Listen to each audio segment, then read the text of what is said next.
অবশেষে লালমনিরহাটে বিমানবন্দর চালুকে কেন্দ্র করে বাংলাদেশ ভারতের মধ্যে তুমুল উত্তেজনা, বাকবিতণ্ডা।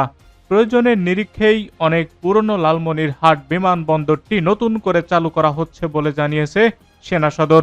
দেশের স্বার্থেই এই বিমানবন্দরটি চালুর সিদ্ধান্ত হয়েছে বলে জানানো হয়েছে।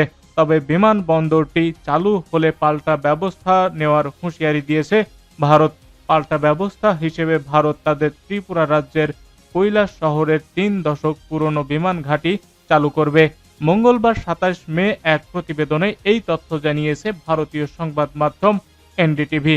গণমাধ্যমটির বিশেষ প্রতিনিধি রত্নদীপ চৌধুরী এই প্রতিবেদনে দাবি করা হয়েছে, চীনের সহযোগিতায় দ্বিতীয় বিশ্বযুদ্ধের সময়কার লালমনিরহাট বিমানবন্দর পুনরায় চালু করার পরিকল্পনা করছে বাংলাদেশ। যদিও গতকাল সোমবার সেনা সদরে এক ব্রিফিংয়ে বাংলাদেশ সেনাবাহিনীর মিলিটারি অপারেশনস অধিদপ্তরের পরিচালক ব্রিগেডিয়ার জেনারেল মোহাম্মদ নাজিম উদ্দৌলা জানান, দীর্ঘদিন ভারতের অব্যাহত থাকা লালমনিরহাট বিমানবন্দরটি প্রয়োজনীয়তার ভিত্তিতে সচল করা হচ্ছে। তিনি সঙ্গে এও জানান, চীনা কোনো সংস্থা বিমানবন্দরটি ব্যবহার করবে কিনা এ ব্যাপারে তাদের কাছে কোনো তথ্য নেই।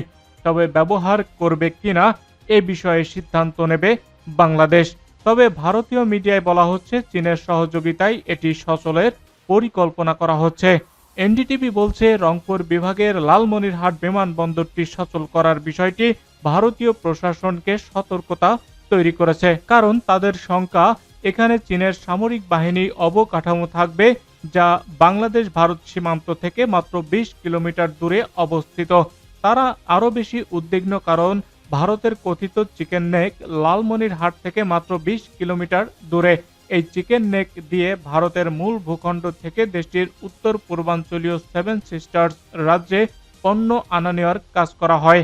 প্রতিবেদনে বলা হয়েছে, যদি চীনের সহযোগিতায় বাংলাদেশ বিমানবন্দরটি পুনরায় সচল করা হয়, তাহলে সেখানে চীন তাদের সামরিক সরঞ্জাম, যুদ্ধ বিমান, রাডার ও নজরদারি সরঞ্জাম সহ বিভিন্ন কিছু রাখতে পারবে বলে ধারণা করছে ভারত। আর চীনের এই সম্ভাব্য উপস্থিতির কারণে ভারত ত্রিপুরার ৩ দশক পুরনো ওই ঘাঁটি পুনরায় চালু করবে। যদিও এটি বেসামরিক কাজের জন্য চালু করা হবে, তবে এটিতে থাকা অবকাঠামো উন্নত করা হবে যেন যুদ্ধবিমান ও সাধারণ বিমান ওঠানামা করতে পারে এবং যুদ্ধ বাঁধলে এটি মধ্যম জ্বালানি সরবরাহ করা যায়। এনডিটিভির এক প্রতিবেদনে আরও বলা হয়েছে, সাবেক স্বৈরাচার প্রধানমন্ত্রী শেখ হাসিনা ছিলেন ভারতের একজন মূল্যবান মিত্র, যিনি ভারতের উত্তর পূর্বাঞ্চলের চীনের ঘেঁষার ক্ষেত্রে বাধা হয়ে দাঁড়িয়েছিলেন। কিন্তু ছাত্র আন্দোলনে তার পতনের পর ডক্টর মোহাম্মদ ইউনূসের নেতৃত্বে অন্তর্বর্তী সরকার গঠিত হয়, যেটি ভারতের প্রতি কম বন্ধুত্বপূর্ণ।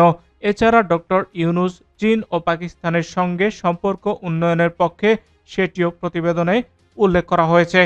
সংবাদ মাধ্যমটি বলছে, ভারতীয় সীমান্ত থেকে মাত্র কয়েক মিনিটের দূরত্বে বাংলাদেশের বিমানবন্দর পুনরায় চালুর বিষয়টি ভারতের জন্য বেশ উদ্বেগের।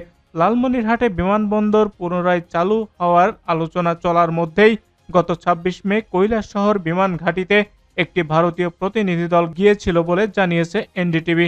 সেখানে তারা বিমানবন্দরটির বর্তমান অবস্থা পর্যবেক্ষণ করছেন।